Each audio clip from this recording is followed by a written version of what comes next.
장미꽃이 꽃 중에 꽃인데 참 아름답습니다. 향기도 좋고. 그런데 하무 11홍 한 열흘밖에 피지 못하고 떨어지고 맙니다.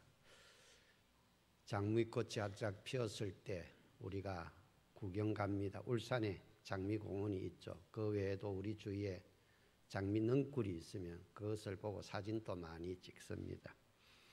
그런데 활짝 핀 장미들도 열흘쯤 지나면 아쉬움 속에서 하나둘 흩어져 떨어지고 맙니다. 사람도 결국 나이가 들면 늙고 쇠잔에 갑니다. 사람이 늙지 않고 영원히 산다면 무슨 재미로 살겠는가? 모든 사람은 영원히 살고 싶은 마음이 있습니다. 그러나 이 세상 가는 곳마다 사람들이 넘쳐나 발 디딜 틈도 없이 말 그대로 이 지구촌이 생지옥이 될 것입니다. 그래서 한 세대는 가고 한 세대는 오는 것입니다. 사라져가는 것들에 대해 우리는 아쉬워하지 말고 꽃도 시간도 사랑도 사람도 결국 사라지고 마는 것입니다. 사라지는 것은 없어지는 것이 아니라 새로운 삶을 잉태하는 걸음이 된다. 할렐루야.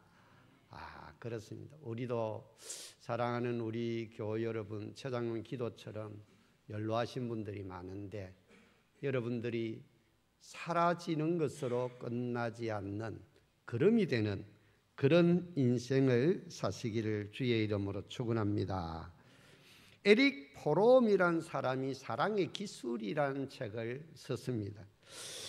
거기에 보면 사랑은 우리가 태어날 때부터 본능적으로 사랑을 가지고 태어난다는 것입니다. 사랑할 대상을 만나면 관심을 가지게 되고 희생하게 되고 책임지게 되고 봉사하게 되죠. 그런데 이 에릭 포롬은 사랑에도 기술이 필요하다. 따라하십시다. 사랑은 표현하는 기술이 필요하다. 부모와 자식에게 표현을 잘해야 되죠. 부부간에도 사랑을 그 사람에 맞추어서 표현을 잘해야 되죠. 또 그 외 연인 간에도 그렇고 교우들 간에도 사랑을 잘못 표현함으로 말미암아 톰과 제리, 고양이와 개가 되어서 서로 어르렁거리고 싸우는 경우가 참 많습니다. 그래서 이것을 오늘 이 감사에 적용을 하면은 감사도 표현하는 기술이 필요하다라는 것입니다. 요즘 다니엘 기도회를 계속 저녁마다 그 간증을 들어보면은 주로 아버지가 자식들을 엄청나게 폭행하는 그런 이야기를 듣습니다. 또 학교에 가서 왕따를 당하고 친구들에게 어마어마한 학대와 그 여러 가지 이짐에 그런 외면을 당하고 폭행을 당하는 그런 아이들. 근데 그런 사람들도 죽으려고 하다가 예수님을 인격적으로 만났어요. 그래서 간증의 주인공이 되는 모습을 보여주고 있습니다. 잘못된 부모의 사랑이 자식들을 더 힘들게 만들고 삐뚤어지게 만들고 부모와 자식 간의 사랑도 부부 간의 사랑도 연인 간의 사랑도 친구 간의 사랑도 표현하는 기술이 필요하다. 감사도 저절로 되는 것이 아니라 우리가 감사한 일들을 만나면 감사를 표현하는 기술이 필요하다라는 것입니다. 그래서 오늘 우리가 감사거리를 찾아서 감사하는 추수감사를 절인 줄로 믿습니다. 감사는 따라하십시다. 발견하는 것이다. 감사는 그저 주어지는 것이 아니라 내게 주어진 환경과 상황을 보고 그 속에 감사거리를 발견하는 것입니다. 그래서 감사의 눈이 열려야 되는 거예요. 최백락 저자가 쓴 부족함이라는 책이 있습니다. 거기에 보면은 이 플라톤의 행복론에 대해서 이야기를 하고 있습니다. 거기에 5가지 행복의 조건, 행복한 사람들의 특징을 말하고 있습니다. 첫째는 먹고 입고 살고 싶은 수준에서 조금 부족한 듯한 재산을 가진 사람이 행복하다라는 것입니다. 의식주가 흘러넘칩니다. 옷장에 옷이 가득 차 있는데 정작 자기가 오늘 외출하려고 하는데 자기가 입을 옷이 없다는 것입니다. 그런 사람은 부족합니다. 그러나 철따라 한 벌밖에 없지만 그 옷 선택해서 기쁘게 입고 나갈 수 있는 사람은 행복하다라는 것입니다. 그래서 모든 사람이 칭찬하기에는 약간 부족한 외모, 두 번째죠. 모든 사람이 칭찬하기에는 탤런트처럼 칭찬받는 외모가 아닌 모든 사람이 칭찬하기에는 약간 부족한 외모를 가진 사람이 더 행복하더라는 것입니다. 나같이 부족한 사람 곁에 있어준 아내가 고맙고 남편이 고맙고 벗이 고맙고 교우들이 고맙고 이웃들이 고맙더라는 것입니다. 세상 나 아니면 누가 나 따라다니겠는가? 내가 세상에서 제일 잘난 것 같이 고마워하는 사람이 한 사람도 없는 것보다 내가 부족하니까 내 옆에서 나를 도와주는 헬퍼, 도움의 영을 가진 사람이 있는 것이 참으로 고맙습니다. 아내가 고맙고 남편이 고맙고 교우들이 고맙고 친구들이 고맙고 못생긴 사람은 서로 바라만 보고도 있어도 즐겁다라는 말이 있습니다. 오늘 예배 후에 식사 후에 정기총회 및 원래회를 합니다. 각 기간 원래회에 가서 서로 교제하며 인사할 때 따라하십시다. 당신이 내 곁에 있어서 감사합니다. 고맙습니다. 서로 인사하시기를 주의 이름으로 축원합니다. 세 번째는 절반밖에 알아주지 않는 명예를 가진 사람이 모든 사람이 다 알아주는 명예를 가진 사람보다 행복하다는 것입니다. 제가 지난주 목요일 수능일이죠. 서울에 이제 이단 사이비 대책위원회 회의가 있어서 올라갔습니다. 서울역에 가니까요, 사람이요, 발 디딜 틈이 없을 정도로 인산 이내의 사람들이 들고 날고 하더라고요. 그 많은 사람 중에 저를 아는 사람이 아무도 없는데, 서울역 지역에 가서 전철 1호선을 타고 종로 5가에 내리니까, 우리 동기 목사님이, 그분도 이제 이대희 위원인데 오셨어요. 또 아는 총대 장로님을 만났어요. 얼마나 반갑던지. 그 많고 많은 사람 중에 두 사람의 사람을 만났는데 그렇게 반갑고, 그렇게 걸어가면서 종로가에 내려서 걸어가면서 여러 가지 이야기를 나누었던 기억이 있습니다. 사랑하는 교회 여러분, 어디 가서 유명한 사람들은 커피 한 잔 마시려고 하면은 사진 찍어달라, 사인해달라 하고 막 사람들이 벌떼같이 달려들면 자기 시간에 여유가 없습니다. 그리고 길거리나 대중교통을 이용할 때 혹시 실수할까 싶어서 얼마나 긴장하고 자기 이미지 관리하기 위해서 얼마나 부담이 되겠습니까? 그런데 우리는 별로 알아주는 사람이 없죠. 그런데 어쩌다가 보면 아는 사람이 있습니다. 그러면 참 반갑고 고맙고 행복감을 더 느끼더라는 것입니다. 네 번째는 겨루어서 한 사람에게는 이기고 두 사람에게 질 정도의 체력을 가진 사람이 행복하더라는 것입니다. 힘이 쉬어서 누구와 싸워서 이기는 사람 곁에는 사람들이 무서워서 감히 근접을 못하죠. 지난주 오후에 고 항운서 근사님 집에 사는 박대호라는 청년이 있습니다. 이 청년, 내가 이제 화장실에 가서 나오는데 그 청년이 고양이와 장난을 치고 있더라고요. 그래서 이제 제가 가만히 보니까 성을 내면서 우리 교회 그 경사가 짙잖아요.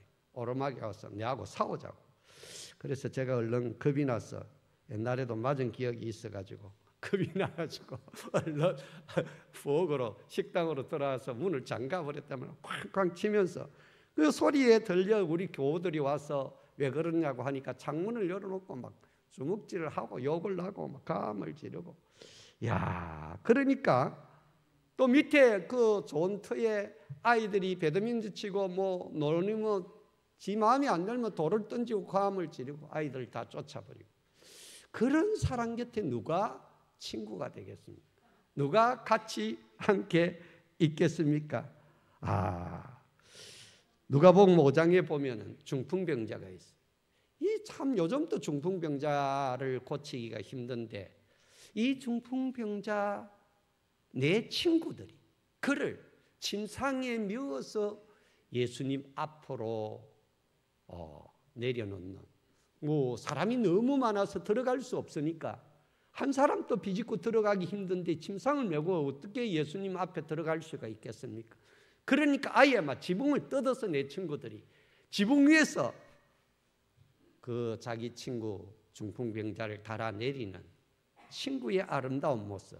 그래서 예수님께서 내 죄 사함을 받았느니라 하면서 그 중풍병자를 치유해 주시는데 그 내 친구의 아름다운 우정이 얼마나 멋집니까? 오늘 우리 주위에 이런 멋진 사람들, 자기 힘 좋다고 팔 걷어붙이고 모든 사람하고 싸워서 이기겠다고 하지 말고 한 사람하고 싸워서 이기 힘이 있으면 두 사람에게는 질 줄 아는 그런 힘을 가진 사람들이 오히려 더 행복하다라는 사실입니다. 다섯 번째, 내 연설을 듣고서 청중의 절반은 손뼉을 치지 않는 말솜씨.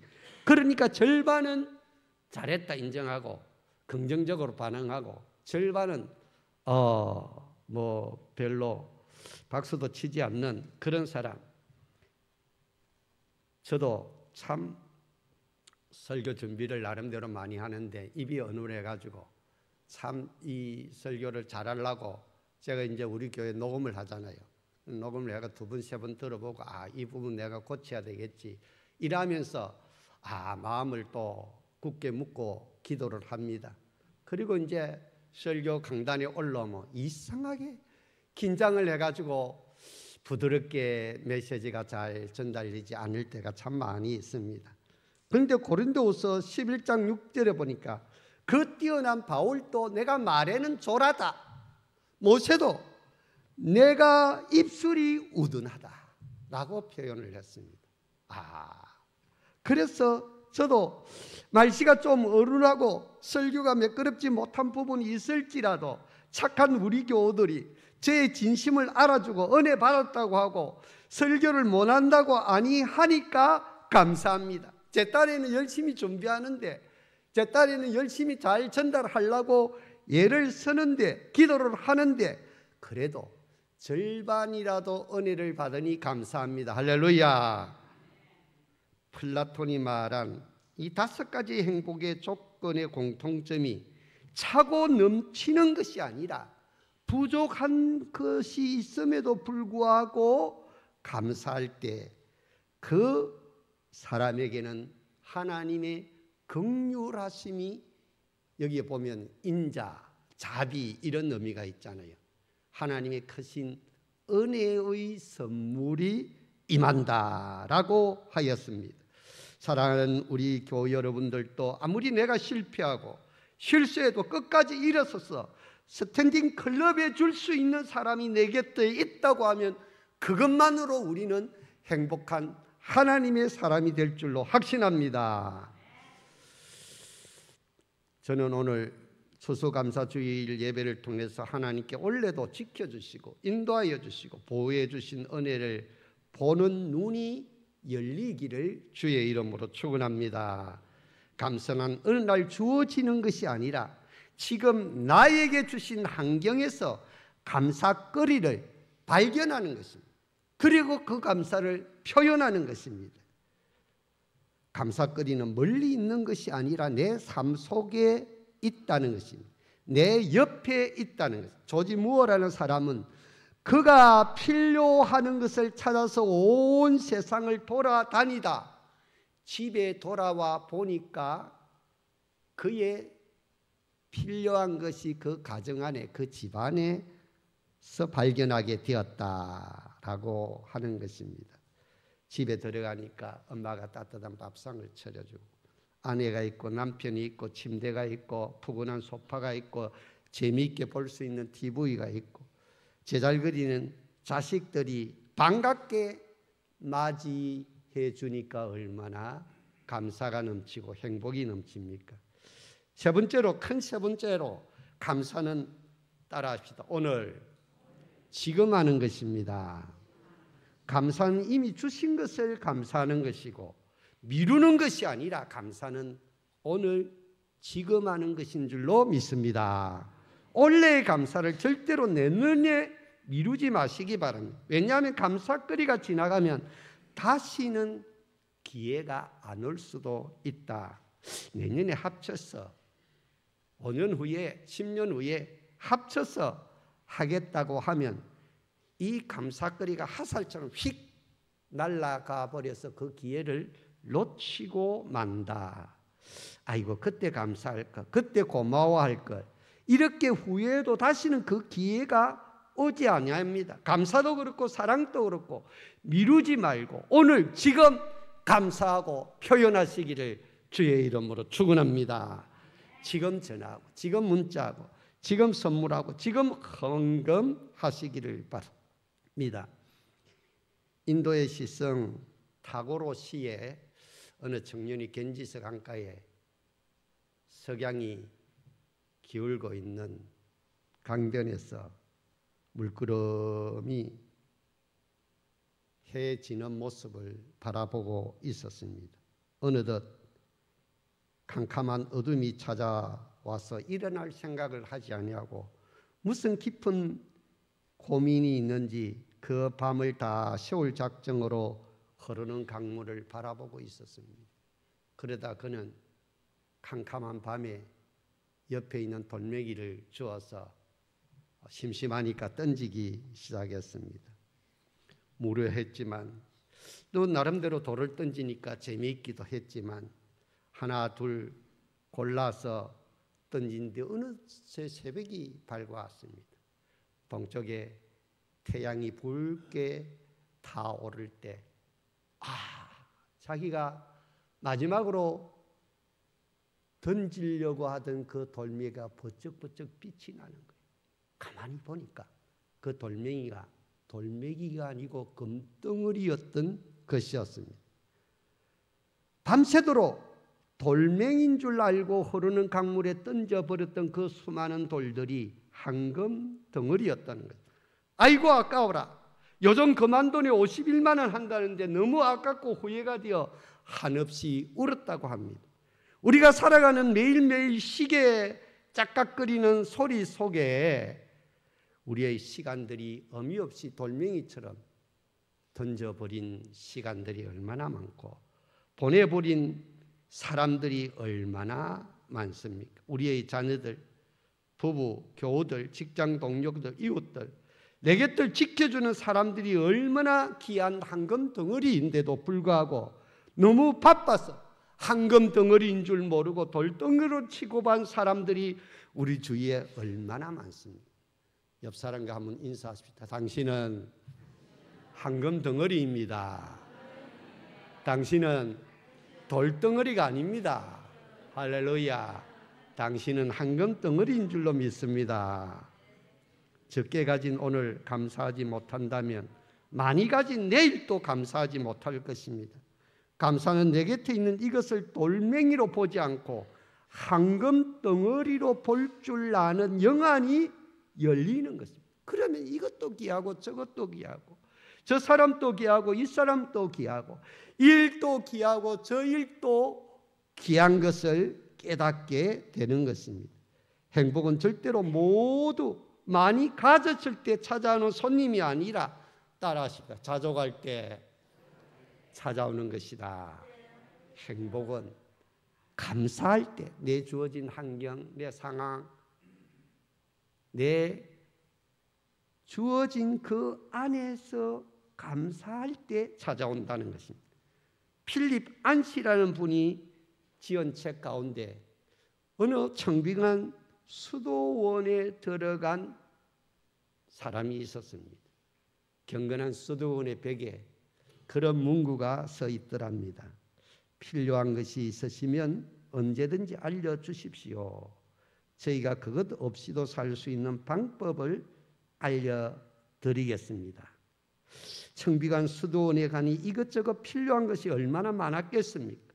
저희가 그것 없이도 살 수 있는 방법을 알려드리겠습니다. 어떤 면에 있어서 우리가 더 많이 가지지 못해서 불만이고 물질이 부족해서 얼마나 많은 갈증을 느끼고 있습니까?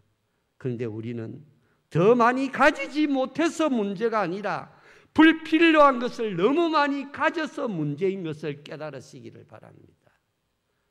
저도 내년에 이제 이사를 가야 되는데 우리 집에 살림살이가 복잡합니다. 버려야 될 것이 한 3분의 1에서 절반은 안 되겠나. 우리 집사람 지금부터 버리자 하는데 저는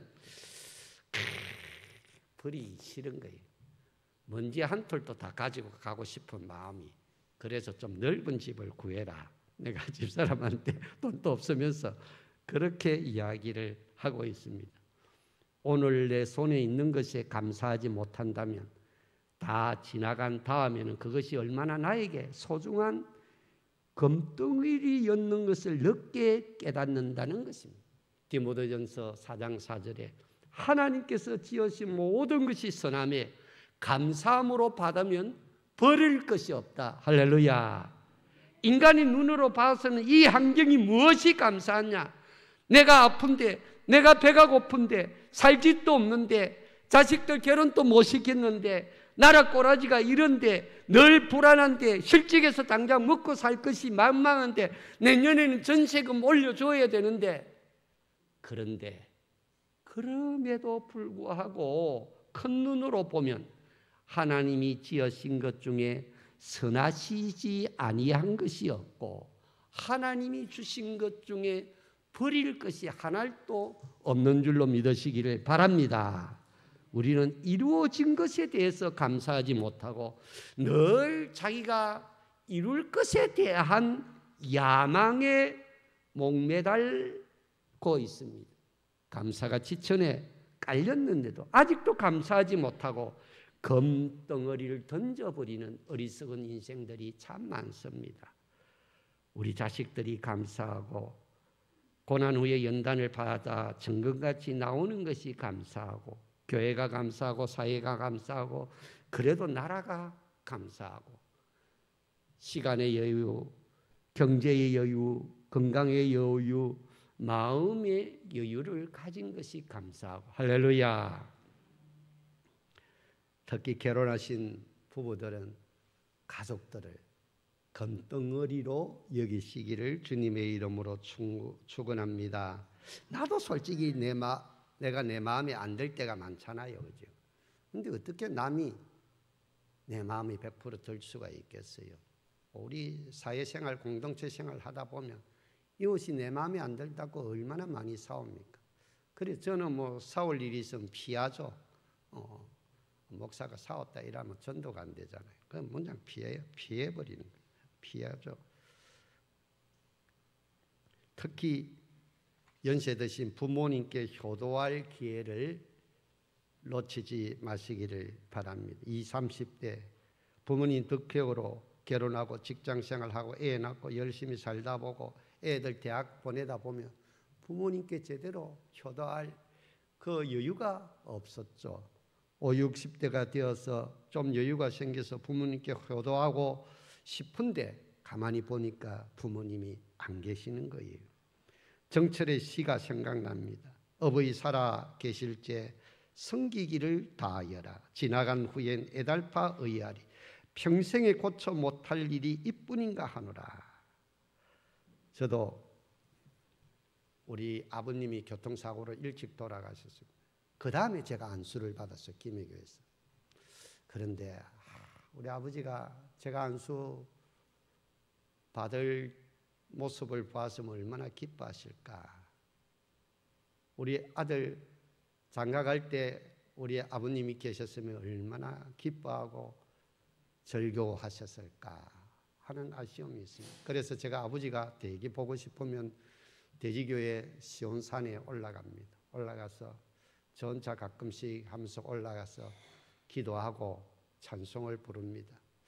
제 소원을 이제 기도하죠. 그러면 하늘에 계신 우리 아버님이 오냐, 네 기도를 내가 들었다 하는 느낌을 받습니다. 그러면 나의 갈 길 다 가도록 힘차게 부르고 내려옵니다. 그러면 마음이 후련해집니다.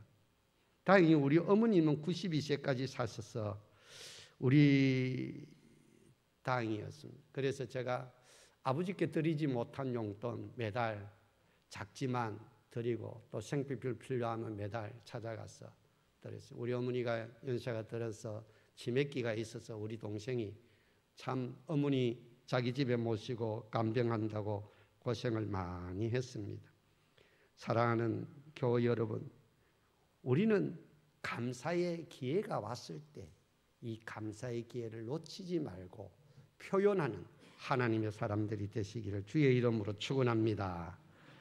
또한 감사는 심는 것입니다. 여러분, 씨앗을 심으면 나무가 자랍니다. 강중민 목사님 말씀에 보면은 감사는 숲을 만드는 씨앗이다. 도토리 하나를 심었습니다. 그 도토리 하나를 심겨져서 참나무가 되면 수백, 수천, 수만 개의 열매를 맺습니다. 그렇죠? 감사도 마찬가지입니다. 도토리 하나가 참나무가 되면 참나무 숲을 언젠가는 이루듯이 우리들도 감사거리가 많아서가 아니라 감사할 수 없는 중에도 억지로도 감사하고 그리 아니하실지라도 감사하고 그래도 감사하고 하나님 아버지 정말 그런데도 감사하면 그 감사의 씨앗을 심으면 그것이 나중에 큰 숲을 이룬다는 것입니다. 그래서 감사의 숲 속에서 기적을 체험하고 천국을 체험하는 그런 하나님의 사람들이 되는 줄로 확신합니다. 오늘 본문 말씀을 보시며 무엇을 감사히 하는가? 영원히 하나님께 감사하라 라고 말씀을 하시고 있는 것입니다. 본시는 이스라엘 백성들이 바벨론 포로에서 이제 포로 귀환하고 나서 시편, 다윗이 아마 시편 것 같기도 한데 포로 귀환. 근데 이제 레위인들이 성전에서 예배를 드리면서 이 시편을 이제 찬송했다는 것입니다. 찬송은 근심 걱정을 풀어 헤치거나 감정을 북돋우기 위해서 하는 것이 아니라 감사하는 마음으로 드리는 신앙 고백이고 곡조 있는 기도입니다. 우리는 기뻐 노래할 뿐만 아니라 참된 찬송을 드리며 영혼으로 찬미의 제사를 드려야 하는 것입니다. 하나님은 우주를 창조하시고 천지의 뜻을 펴시고 선민 이스라엘 민족을 구원하시고 이에 반항하는 애국민 여러 나라를 정벌하시고 가나안을 그들에게 기업을 주셨는데 이 모든 것은 따라하십시다. 값없이 주시는 하나님의 은혜의 선물입니다. 그래서 우리는 감사하는 것입니다. 홍해를 가르심에 감사하고 강야를 지날 때 만나와 메추라기를 주심에 감사하고 불기둥, 구름기둥으로 인도해 주심에 감사하고 연약할 때 돌보아 주신 하나님께 감사하고 할렐루야 얼마나 감사합니까? 그래서 감사하는 자는 천국을 맛보고 원망하는 자는 지옥을 맛본다라는 것입니다. 감사는 축복을 부르는 씨앗입니다. 사랑하는 우리 교우 여러분들, 우리는 정말 선하시고 인자하신 영원하신 하나님의 사랑에 감사하여 그리 아니하실지라도 감사의 씨앗을 심는 하나님의 백성들이 다 되시기를 주님의 이름으로 축원합니다. 사랑과 은혜가 충만하신 하나님 아버지, 우리가 살아가는 동안 하나님의 은혜를 깨닫고 우리의 모든 주변의 사람들을 돌멩이로 보지 말고 황금 덩어리로 보면서 감사를 심는 하나님의 사람들이 다 되게 하여 주시옵소서. 이 감사가 우리의 평생에 이어져서 우리의 삶이 천국 같은 삶을 누리게 하여 주시옵소서. 기적을 체험하게 하여 주시옵소서. 축복의 통로가 되게 하여 주시옵소서. 기쁨이 충만케 하여 주시옵소서. 예수님의 이름으로 기도 올리옵나이다. 아멘.